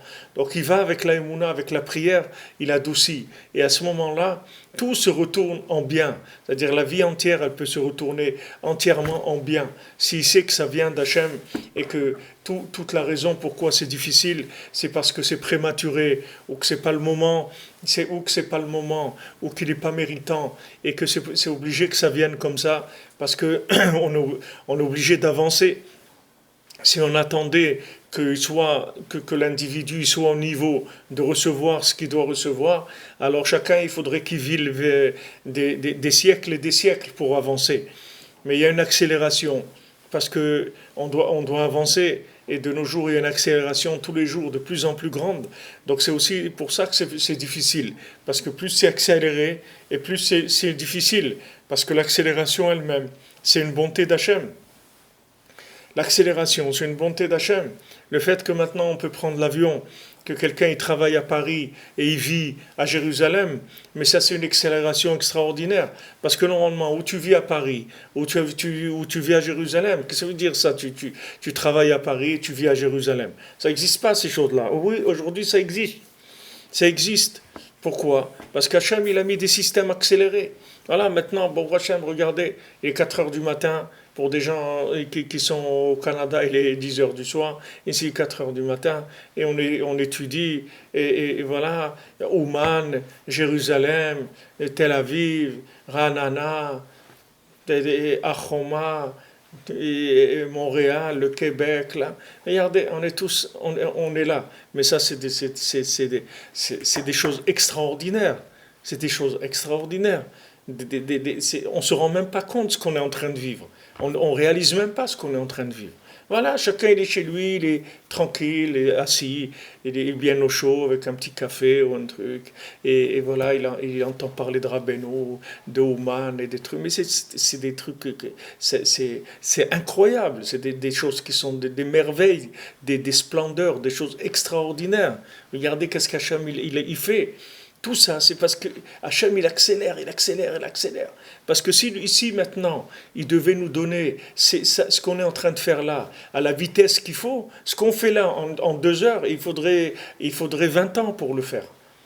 Il faudrait 20 ans. On essaie d'accélérer, tout est accéléré, accéléré. On peut avoir des choses extraordinaires aujourd'hui de façon très rapide et en quantité, en qualité, en vitesse, etc. Alors des fois, c'est normal, des fois, comme on dit, ça coince un petit peu, des fois c'est un petit peu difficile. C'est pas toujours que c'est facile. Des fois, c'est un petit peu difficile. On passe par des difficultés, on a des ennemis, des trucs, des choses. On peut pas. Qu'est-ce qu'on veut? On veut quoi? On veut la fanfare. On vient avec les. On peut pas. Si Hachem lui-même, il n'a pas la fanfare, vous voulez que nous, on ait la fanfare? Si Hachem, celui qui crée le monde, à chaque instant, celui qui donne à manger à tout le monde, à chaque individu, à chaque moustique sur terre, il lui donne à manger, lui, il n'est pas reconnu. Voulez-vous qu'on vous serve dans un plateau en argent? Pas possible. Pas possible. Mais si maintenant vous avez la Emouna, que pour Hachem il est tzaddik veyasharhu, que Hachem il est tzaddik, que Hachem mamash il est juste, et Hachem il est miséricordieux, et qu'Hachem il me donne tout ce qu'il me donne. Si maintenant, regardez, si j'étais méritant, on verrait que je ne suis pas méritant. Et Hachem il donne quand même tout ça. On a la Emouna. Et on demande à Hachem, on a le droit de demander à ce que ça soit plus facile. On n'est pas obligé de rester comme ça. On peut demander. Il dit Rabbi Nathan, tu peux demander que ce soit plus facile. Tu peux demander à Hachem, facilite-moi la chose, fais en sorte que ça soit plus facile. On a le droit. Et à ce moment-là, tout se retourne en bien. Tout se retourne en bien. Quand quelqu'un il arrive, on est arrivé devant la mer. Ça y est, devant il y a la mer, derrière Paro et tout. Et d'un coup, tac, tout se s'ouvre. La mer, elle s'ouvre, truc. Et les bénis Israël, ils passent, ils chantent, ils sont dans la joie, ils chantent la Shira. Et les Égyptiens, ils sont noyés. Voilà, en quelques minutes, tout s'est réglé. Tout s'est retourné en bien. Donc il dit aussi les faire chas shalom, c'est-à-dire le contraire aussi. Si quelqu'un il n'est pas d'accord, si quelqu'un il n'accepte pas, il dit non, ouais, mais pourquoi, etc. Pourquoi moi j'ai pas le droit comme tout le monde, etc. Alors le chas shalom, c'est le contraire, ça se bloque encore plus. Ça se bloque encore plus. C'est-à-dire quand quelqu'un il est pas content, alors il bloque encore plus le système. וזה בחינת הנותן בים דרך ובמים עזים נתיבה, שנאמר על קריעת ים סוף. Ce qui est écrit à Noten Bayam Derech, Hachem qui a donné un chemin dans la mer, ובמים עזים נתיבה, et dans de l'eau tumultueuse, il a mis un chemin, il a mis un netiv, une route, שנאמר על קריעת ים סוף. Et ça c'est dit au sujet de la mer Rouge, Beprinat Netivot Amishpat, qui sont des chemins du jugement. Parce que les chemins du jugement d'Hachem, c'est quelque chose qu'on ne peut pas comprendre. On ne pourra jamais comprendre. Comme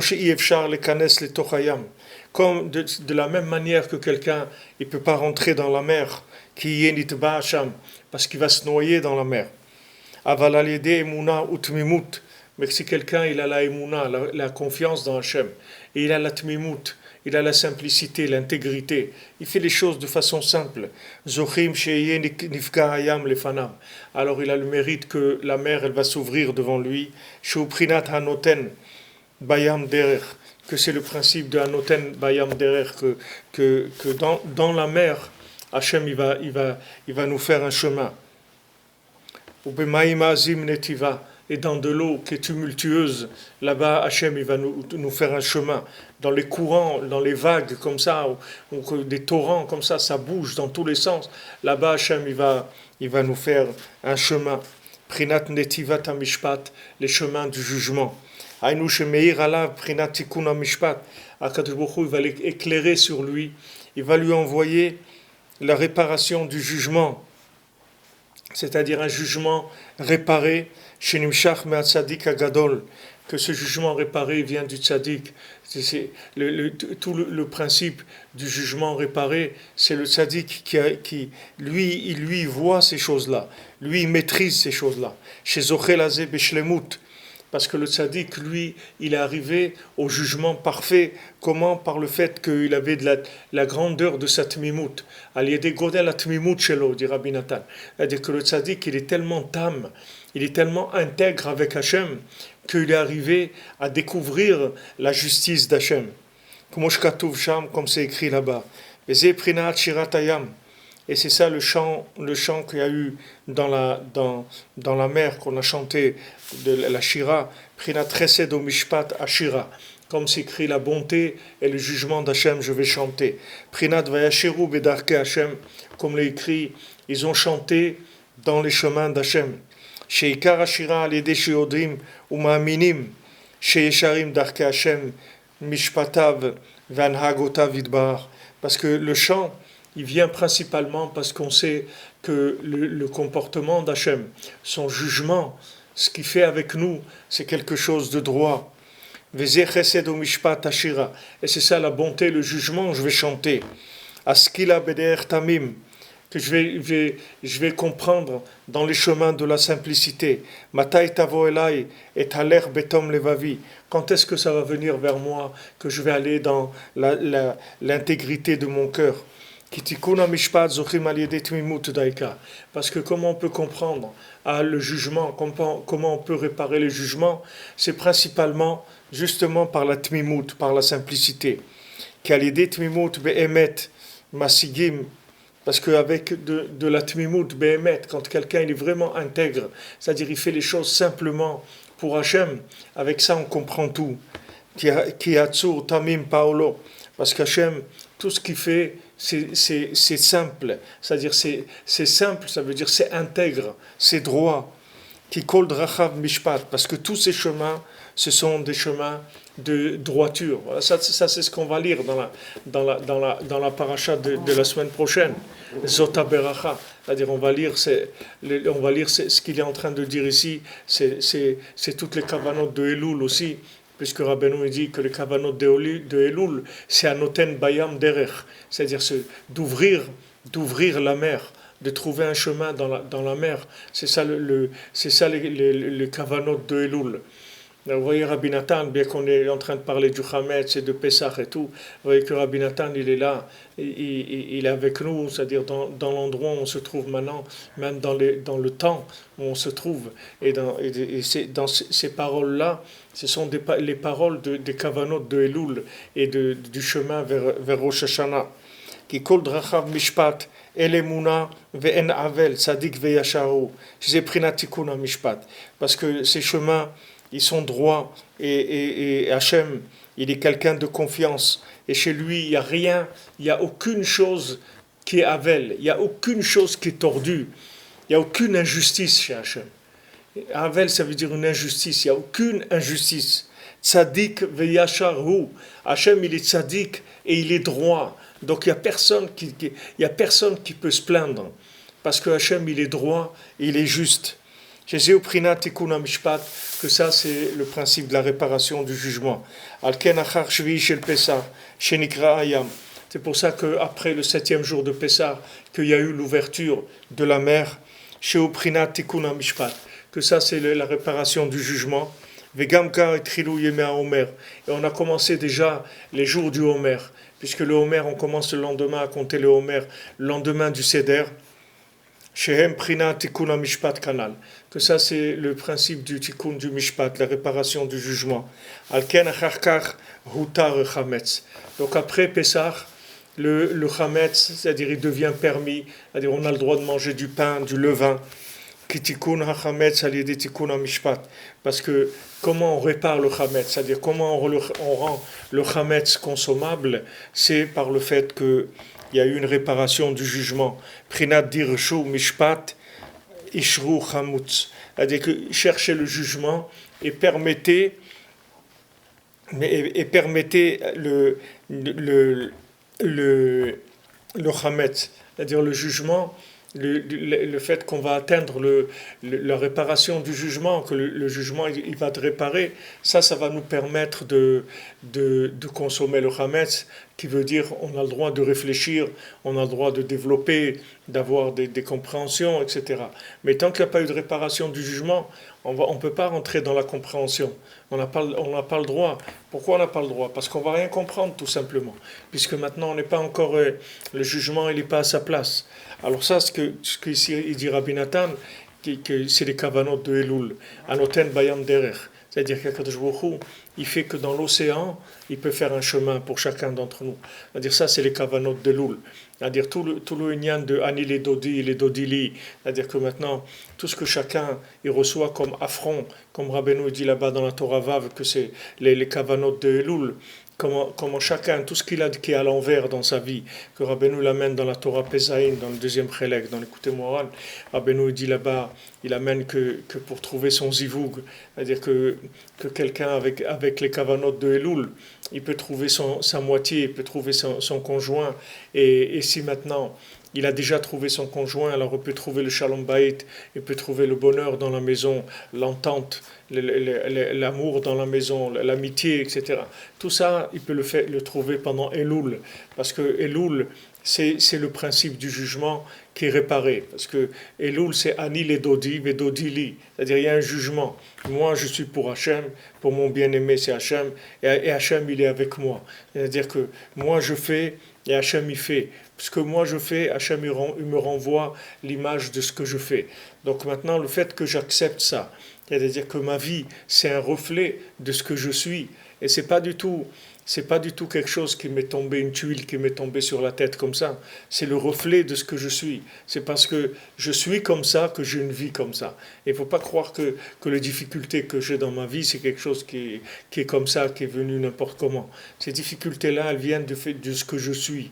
Alors ça, déjà que je l'accepte, ça c'est déjà l'adoucissement de la rigueur. Une fois que j'ai déjà accepté que ça c'est le jugement d'Hachem, et qu'Hachem, ce qu'il me donne, c'est avec de la justice véritable, c'est-à-dire qu'il n'y a aucune entourloupe, rien, shalom, de pas. Il dit en avel, il n'y a pas d'injustice chez Hachem. Tout est droit, et tout avec bonté en plus. C'est pas que uniquement de la justice, il y a de la bonté aussi. Une fois que je sais ça, alors je peux trouver Anoten Bayam Derech, je peux arriver à trouver un chemin dans la mer. Alors Rabbeinu il dit dans la Torah Vav, il dit là-bas que maintenant quelqu'un qui veut faire tchouva, alors il doit écouter Ishma Bisiono Yedom Vishtok. Il doit écouter tous les affronts qu'on lui fait et se taire dans son cœur et se taire avec sa bouche. C'est-à-dire que tout ce qui est, Avraham Ben Nachman il dit, qu'est-ce que c'est des affronts? Ça veut dire tout ce que quelqu'un il veut faire dans sa vie, il n'arrive pas, ça aussi c'est un affront. Les gens ils veulent se marier, fonder un foyer, ils n'arrivent pas. C'est un affront.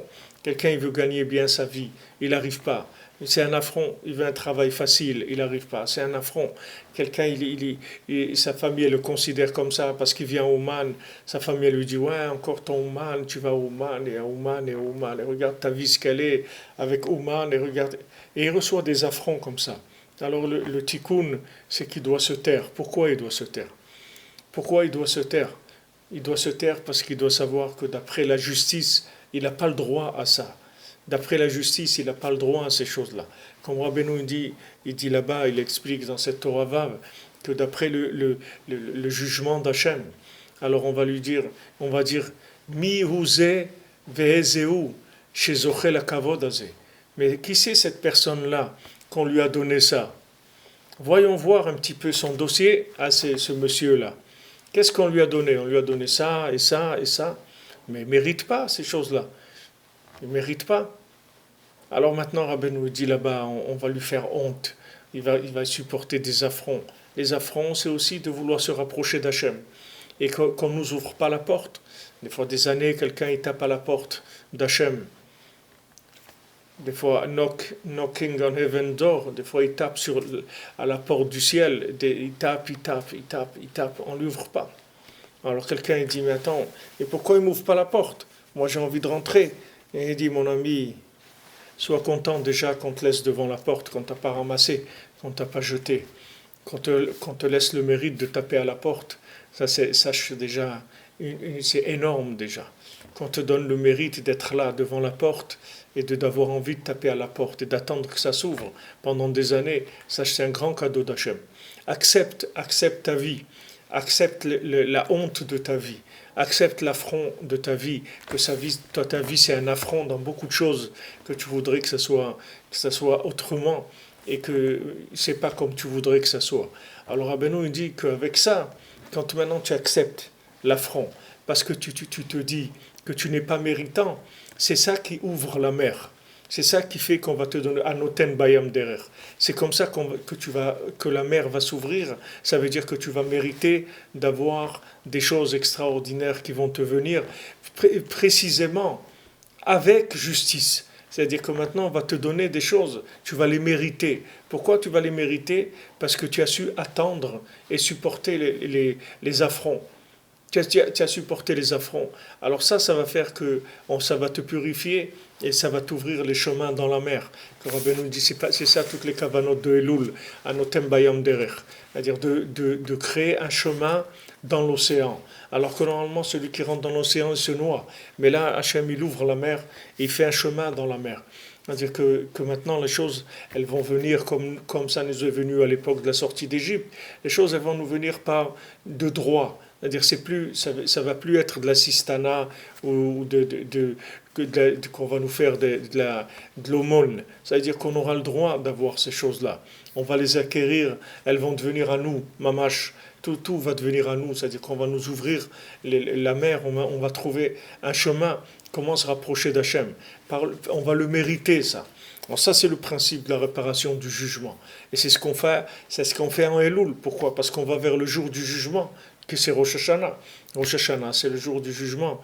Maintenant, pour aller vers le jour du jugement, on se prépare. On se prépare en acceptant notre vie, en disant, Baruch Hashem, Baruch Hashem, ce que Hashem m'a donné, c'est extraordinaire, c'est Bechesed Gadol, avec une grande bonté, une grande miséricorde. Déjà, l'acceptation et de faire les choses dans la simplicité, d'être simple avec Hashem, de faire tout ce qu'on peut faire de bien, tout simplement. Ça ouvre le chemin dans l'océan.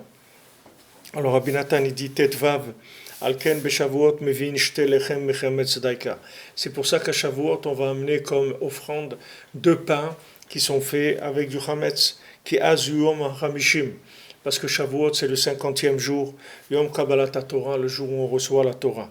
Shazikar Tikkun Mishpat, que quand on reçoit la Torah, c'est là où il y a la réparation du jugement, chez Ukla la Torah. Que le jugement, c'est toute la Torah. Toute la Torah, ce sont des règles. Que la Torah, sont des règles et des lois, de bien. Et à ce moment-là, le jour de Shavuot, il y a une lumière, un sentiment qui vient de la 50e porte. Et de la 50e porte, c'est là où on peut comprendre l'infini. L'infini, on peut le comprendre quand on reçoit un sentiment de la 50e porte. On ne va pas recevoir une compréhension, parce que la 50e porte, on ne peut pas la comprendre. Mais on peut recevoir un sentiment de là-bas. C'est-à-dire un petit sentiment de compréhension de cette 50e porte. Parce que la 50e porte, c'est plus dans les mesures. Les mesures, c'est 7. Les 7 fois 7, c'est 49. C'est-à-dire chaque sphira, chaque mesure qu'il y a dans le monde, c'est une sphira. Donc il y a Chesed, Gvura, Tiferet, Netzach, Od Yesod, Malchut. Ça, c'est les 7 sphirotes, qui sont les sphirotes de réalisation des éléments dans ce monde. Donc tout ce qu'il y a dans ce monde, ça rentre dans une de ces sphirotes-là.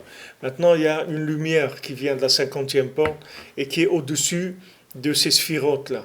Et cette lumière-là, on la reçoit le 50e jour, qui est Shavuot. On va recevoir un sentiment de lumière. On ne va pas comprendre, parce que tant qu'on est dans ce monde, on ne peut pas comprendre la 50e porte. Mais on peut recevoir des sentiments qui viennent de la 50e porte. Sheu Tzadik Vetovlo. Parce qu'à ce moment-là, on va comprendre comment c'est bien, comment tout est bien. Tout ce que Hashem fait, c'est que du bien. Sheu Ikar Tikkun HaMishpat, que ça c'est le principal, c'est-à-dire principalement la réparation du jugement, quand on est arrivé à comprendre que tout ce qui fait Hachem c'est extraordinaire. Alken, az mekrivim shte alechem mechametz daika. C'est pour ça que à Shavuot spécialement, on amène 2 pains. Vezeh shekorim rout b'Shavuot. Et c'est aussi pour c'est pour ça qu'on lit le livre de Ruth, on le lit à Shavuot. Shematril, vaïme veme shofet ashoftim. Comment ça commence le livre de Ruth? Ce fut dans les jours où les juges y jugeaient. C'est comme ça que ça commence. Sheubgam mishpat, c'est-à-dire que c'était quand le mishpat il était abîmé. Comme c'est écrit, ils ont jugé les juges. Les juges eux-mêmes, ils ont été jugés. Beledat David. Et comment ça finit? Le livre de Ruth, par la naissance de David. Ça aussi, c'est toute une histoire. Pourquoi par Ruth? Pourquoi David il doit venir par Ruth du peuple de Moab? Pourquoi ça vient comme ça? Pourquoi David Ameler, Mashiach ben David? Pourquoi il doit naître comme ça? Il ne peut pas naître normalement de quelque chose de normal, avec la fanfare comme ça, bien, et enfin, voici le Mashiach qui va naître. Non, regardez comment il est, David Ameler. Il est détesté par ses frères, tout le monde se moque de lui, et comment il est né? De Ruth, Moabite, qui s'est converti, et de ça il est né David Ameler. C'est comme ça qu'il est venu David Ameler. Ça aussi, on ne comprend pas. Pourquoi ça doit être comme ça? Ça aussi, c'est le jugement d'Hachem. Et ça, on peut le comprendre qu'avec la lumière de la 50e porte. Shehu Mashiach, voilà. Mesemed Beledat David. David, c'est Mashiach. Shehu Ikar Tikkun Mishpat. Mashiach, c'est la réparation totale du jugement. Beprinat Mishpatecha le Melechten. Comme c'est écrit, tu donneras ton jugement au roi le Mashiach. Parce que Ruth c'était une convertie, une tzadéket, c'était une femme d'un très haut niveau, c'était une convertie qui était d'un très très haut niveau. Elle a besoin de la réparation du jugement, parce que les chemins, comme je vous ai dit tout à l'heure, c'est-à-dire la livraison, elle s'est faite par des chemins très très bizarres, très très bizarres. Comme tous les balais de Tchouva, par où ils sont passés par des chemins qui sont très très bizarres par rapport à là où ils devaient arriver. Et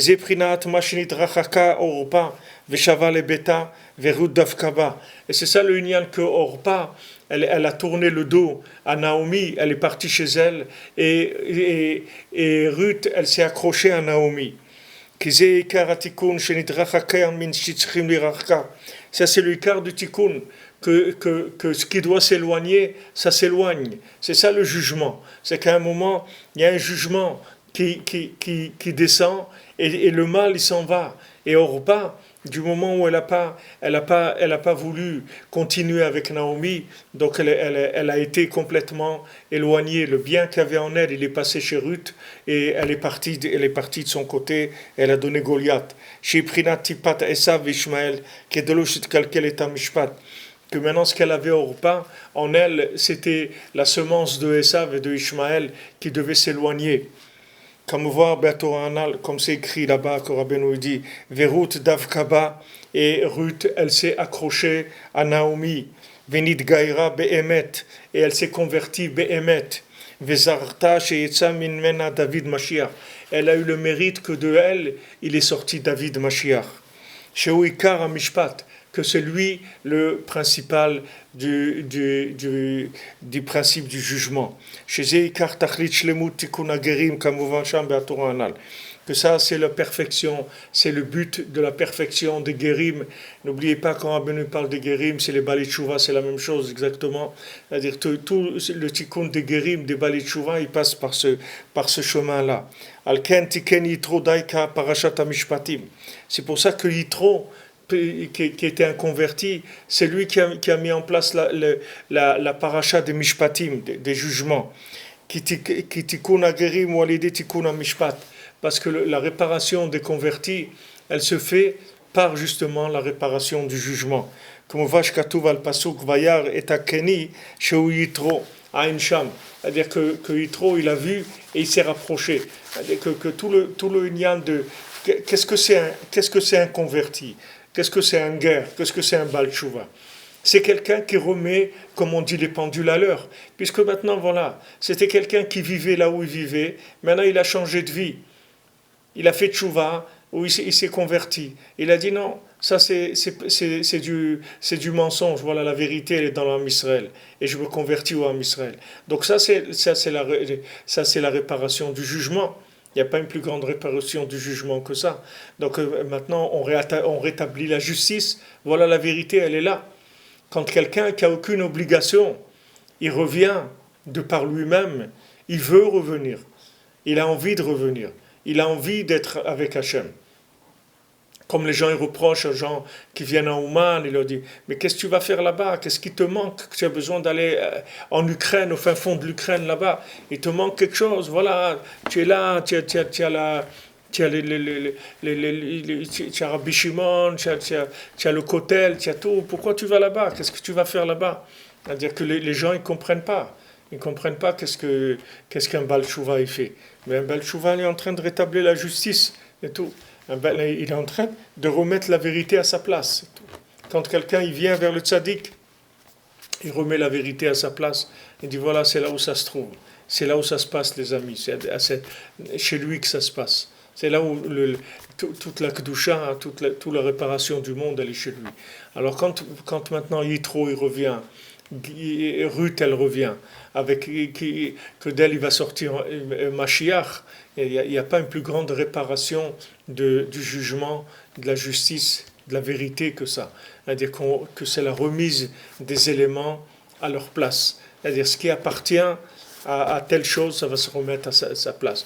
Le bien qui appartient à Hachem, qui appartient au Ham Israël, il va revenir vers le Ham Israël. Comme Rabbi Nachman il a dit, là où il y a du bien, il vient vers moi. Là où il y a du bien dans le monde, il va venir vers moi. C'est-à-dire que tout ce qui est bien, ça va être attiré automatiquement par la racine du bien. Ça, c'est le rétablissement de la justice. תעלותת זין dit Rabbi Natan, על כן אומרים פרקי אבות בספירה ומתחילין, משה קיבל תורה מסיני ומסרה ליהושע. C'est pour ça qu'on dit les maximes des pères pendant la sphira et on commence à lire les maximes des pères pendant Sfirat HaOmer et on dit que Moshe il a reçu la Torah du Sinaï et il l'a transmise à Yehoshua. Yehoshua il l'a transmise aux anciens. שמדבר מכל הישיבות הקדושות שהיו בכל דור. Ça parle de toutes les centres d'études, toutes les yeshivot saintes qu'il y avait dans chaque génération. שהם עיקר תיקון המשפט כנ"ל. Que ces yeshivot là, c'est elles qui rétablissent la justice. שאנו צריכים בימים האלו, qu'on a besoin dans ces jours-là. וזה שנשמח Avou metonim badin, ve'emidu talmidim arbe. Soyez patients avant de juger et ayez beaucoup d'élèves. Faites beaucoup d'élèves. Qui est amada talmidim arbe shu yeshiva gdola. Parce que le fait d'avoir beaucoup d'élèves, que c'est une grande yeshiva, aïkar ou bishvil tikkun mishpat. Tout, c'est pour réparer le principe du jugement, de la justice. Shu prinat hevu metonim badim, à dire faites attention quand vous jugez. Allez doucement, soyez prudents. Et c'est ça qui est écrit là-bas. Et faites une barrière pour la Torah.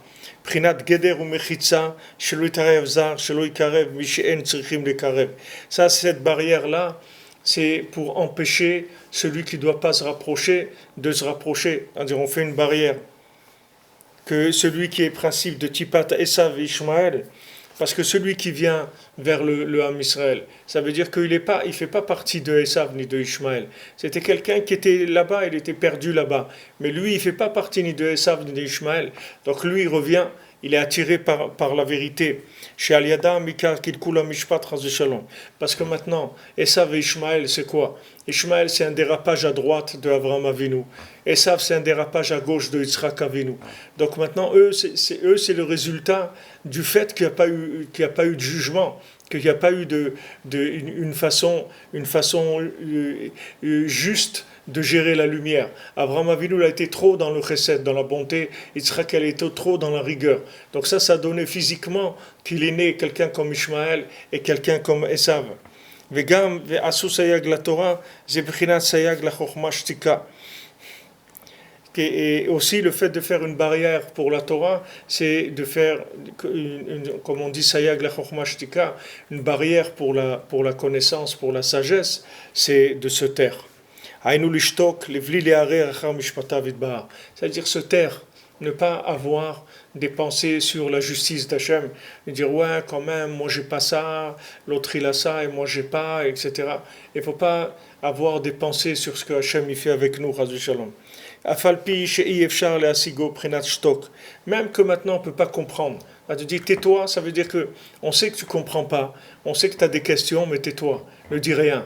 Tes questions ne les exprime pas, ne pose pas de questions.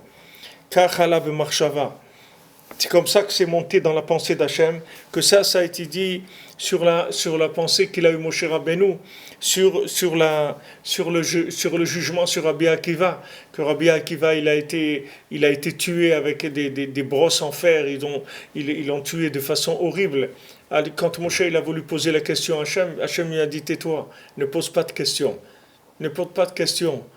C'est tout, parce que tu peux pas comprendre ce que ça veut dire ça. Pas pour l'instant. L'instant, tu peux pas comprendre comment Rabbi Akiva, que normalement c'est lui qui devait donner la Torah, il est mort d'une mort aussi atroce. Il n'y a pas de question. Quand je vous ai dit pour la Shoah, il n'y a pas de question. On ne sait pas. Un jour, on comprendra que c'était juste, droit, honnête et parfait. Pour l'instant, on ne peut pas comprendre. Parce que tout ça, quand on se trouve devant ces questions énormes là, alors il faut se taire, il faut avoir la émouna, c'est tout. On ne peut pas répondre, c'est tout. On ne peut pas répondre, on ne sait pas, c'est tout. Comme je vous ai dit, c'est pas obligé d'avoir des réponses. On ne sait pas, c'est tout, on met de côté. On ne sait pas tout. Chacun, il ne sait pas tout, il ne comprend pas tout. Alors sa vie aussi, il ne la comprend pas.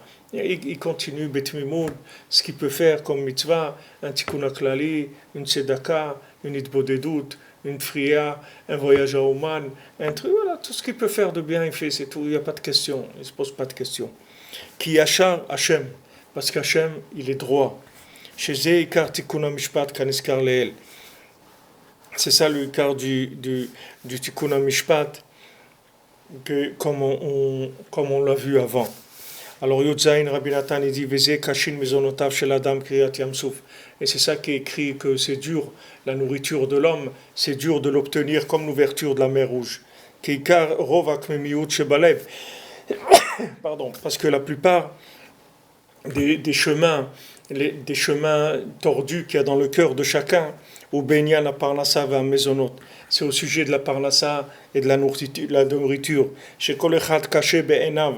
Que chacun c'est dur pour lui, il ne comprend pas pourquoi c'est dur pour lui sa parnassa. Al-Chesaron parnassato, il dit il me manque, et il dit que c'est à cause de ça qu'il ne peut pas étudier la Torah, qu'il ne peut pas prier, parce qu'il n'a pas une bonne parnassa. Mais Béhémet, c'est pas du tout un terrouz. Rabbi Nathan, il dit c'est pas du tout un alibi de dire ça. Tu ne peux pas amener l'alibi de la parnassa, c'est pas vrai. Ki bechirato shel kol echad olechet b'derze daika. Parce que le libre arbitre de chacun, il va précisément dans ces chemins qu'Hachem il met à lui. C'est-à-dire que Hachem il le met dans cette situation pour voir qu'est-ce qu'il veut vraiment, qu'est-ce qu'il va choisir. Et lui, il ne peut pas amener ça comme alibi pour dire voilà pourquoi j'ai pas fait. Pourquoi j'ai pas fait, c'est parce que je travaille dur.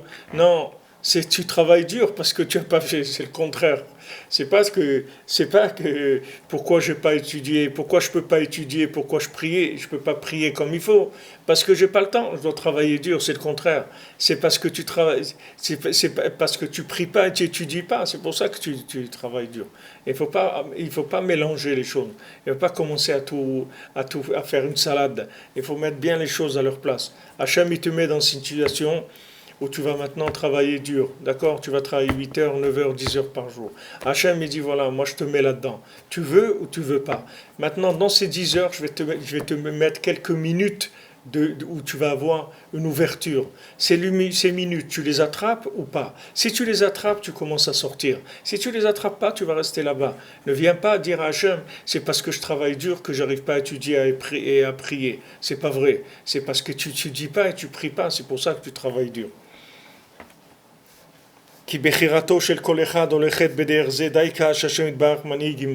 Parce que le libre arbitre de chacun, il vient précisément dans la façon dont Hachem le conduit. Et le tikkun, c'est qu'il enlève les questions qu'il a dans son cœur.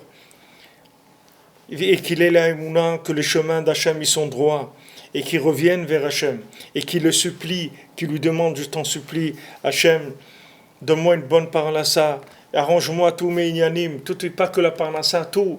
Quelqu'un dit ouais je peux pas parce que ma femme m'embête, ouais je peux pas parce que mes enfants comme ça, ouais je peux pas parce que je dois m'occuper de mes parents. Non, c'est pas vrai, c'est pas vrai. Ne commence pas à trouver des alibis. Il n'y a pas d'alibi. Ne commence pas à trouver des raisons pourquoi tu fais pas. Tu fais pas parce que tu veux pas faire, c'est tout. Et si tu veux faire, tu vas voir qu'il va s'ouvrir dans toutes ces soi-disant ces situations qui sont difficiles. Tu vas voir que là-bas, il va y avoir une ouverture. Comme c'était à l'ouverture de la mer Rouge, que Mamash, ils étaient dans un grand malheur, un moment très difficile de tous les côtés. Et ils ont attrapé quoi? Ils ont pris le métier de leurs ancêtres, ils ont commencé à crier vers Hachem, ils ont sauté à la mer. Parce que ce qui a écrit de leurs plaintes, qui sont venus avec des plaintes, qu'ils ont dit pourquoi il n'y a pas des tombes en Égypte que tu nous as amenés dans le désert, ça c'était uniquement quelques-uns que ces gens-là, ils étaient éloignés de la vérité. Mais beaucoup, ils ont eu la émouna dans Hachem. Ils ont crié vers Hachem avec de la miséricorde, avec de la supplication. Comme ils ont dit nos sages, Shaya Bahem Kama Kitot. Il y avait plusieurs groupes dans le Ham Israël. Et c'est sûr que le miracle, il s'est fait grâce au groupe des gens qui étaient cachers, qui avaient la émouna dans Hachem et dans Moshe, et qui n'ont pas du tout eu des mauvaises pensées, ni sur Moshe Rabbeinu, ni sur Hachem, et qu'ils ont commencé à prier vers Hachem, en sachant que tout ce qui se passait, c'est uniquement parce qu'ils n'étaient pas encore méritants, et qu'ils sont sortis avant, que Hachem il leur a fait toutes ces merveilles-là. Et c'est comme un bébé qui est dans une couveuse, il ne va pas se plaindre sur la couveuse, parce qu'il sait que la couveuse, c'est grâce à ça qu'il peut vivre, qu'il est né prématurément. Et que la couveuse, c'est ça qui va lui permettre de se développer le temps qu'il retrouve ses forces. Donc ils n'ont pas du tout pensé des choses contre Moshe ou contre Hachem. C'est pour ça que c'est dur la parnassa de l'homme, mamash comme l'ouverture de la mer Rouge. Que la parnassa de chacun, elle vient comme le miracle mamash de l'ouverture de la mer Rouge. Parce que comment quelqu'un il va avoir des miracles dans la parnassa, c'est par le fait qu'il accepte tout avec amour. Voilà, vous voulez la clé de la parnassa, voilà, il la donne Rabbi Nathan. Vous voulez une clé pour la parnassa, acceptez tout avec amour. Dites voilà, bon Hachem, tout ce qu'Hachem me donne, c'est bien. Je dois travailler comme ça, je dois faire comme ça. Bah, oh Hachem, ce qu'il donne, c'est extraordinaire. Je reçois sur moi, j'accepte. Vekofetz litkarev lavidbar betor sa'at hayam zoef shel tirat haolam hazeh. Et il saute pour servir Hachem, Davka précisément dans les tempêtes de la mer qui crient, c'est-à-dire qui est tumultueuse, qui sont toutes les fatigues de ce monde. Ve'avalav et toutes les bêtises de ce monde, de là-bas, Ve'tso'oek qu'il appelle vers Hachem, ou mitranel Hachem itbahar, il supplie Hachem, comme au moment de l'ouverture de la mer Rouge. Donc maintenant quelqu'un il voit que c'est dur, il faut qu'il crie vers Hachem, il faut qu'il crie vers Hachem. C'est-à-dire c'est tout, il n'y a pas à dire ouais mais pourquoi, il n'y a pas de pourquoi, ne perds pas ton temps à te poser des questions que de toute façon tu ne pourras pas répondre. Tout ce qui fait Hachem c'est droit et c'est juste et c'est bien. Accepte-le et commence à crier vers lui pour qu'il te donne un système adouci, qui t'adoucisse le problème. Et ça, précisément, c'est ça qui va lui donner une bonne parnassa. Donc sachez que les gens qui n'ont pas des bonnes parnassas, c'est des râleurs, c'est tout. C'est des gens qui râlent, qui ont l'habitude de râler. Combien de gens ils râlent, ils sont toujours en train de râler, en train de se plaindre sur ça, sur l'autre. Alors, ils râlent, au lieu de dire merci Hachem. Même des gens, ils viennent ici à Ouman, à Rosh Hashanah et tout, ils sont en train de râler pourquoi le lit, il est cher, et pourquoi le manger, il n'est pas comme ça, et pourquoi l'autre. Et ils ont le mérite que le tzaddik qui les a sortis de là où il les a sortis. Et les gens, ils ont des questions, ils ont encore ils ont comme on dit, des réclamations. Ils ont des réclamations, alors que d'où il les a sortis, le tzaddik, d'où il a sorti, et les gens ils sont en train de se plaindre, en train de râler. Mais c'est pour ça que leur vie elle est dure. C'est pour ça que la parnassa elle est dure, tout. Parce que les gens ils râlent, ils sont pas contents. Mais si les gens ils étaient contents, c'est-à-dire qu'ils se contentaient de ce qu'ils ont et qu'ils sont contents vraiment, c'est pas que contentés qu'il accepte, mais qu'il est content de se contenter, il se contente et il est content de se contenter. Et il dit Baruch Hashem, c'est merveilleux ce que j'ai. Comme le tam, vous voyez, chaussures à trois coins, il les embrasse, il dit c'est des chaussures de miel, chaussures extraordinaires. Baruch Hashem, je gagne un petit peu, truc, c'est beau. Et avec ça, c'est avec ça qu'il va sortir du problème de la parnassa. Donc ne vous faites pas d'illusions. Les gens qui ont des problèmes de parnassa, c'est des grands râleurs, c'est tout. C'est des gens, ils ont à l'intérieur des nerfs tout le temps. Ils n'acceptent pas. Ils disent, ouais, mais pourquoi pourquoi ça, et pourquoi ça, et pourquoi ça, et pourquoi ça. Plein de nerfs, plein de questions, plein d'amertume. Ils râlent tout le temps, ils sont en train de râler. C'est pour ça que la parnassa, elle est dure. Mais si quelqu'un, il accepte ce qu'il a, et dans ces eaux tumultueuses qui sont sa vie, avec tout ce qu'il doit faire et tout ce qu'il a comme difficulté et tout, là-bas il trouve des moments pour crier vers Hachem, dire Hachem, je t'aime, Hachem, bon Hachem, regarde, j'ai un petit moment maintenant dans une livraison, dans un truc, je peux parler avec toi, je peux faire un petit kunaklali, je peux faire un petit psaume, je peux écouter un cours, je mets des trucs, mais c'est merveilleux, Hachem, merci que tu m'as pas laissé complètement dans l'esclavage du travail et tout. Il sort de là, vous comprenez, il sort vers Hachem. Il n'est pas en train de râler. Au contraire, il est là à chaque moment où il a un petit moment où il peut attraper quelque chose, il l'attrape. Ça, c'est la clé de la parnassa. Avec ça, il va avoir une parnassa facile. C'est ça aussi pourquoi le zivoug, le conjoint, il est dur comme l'ouverture de la mer Rouge.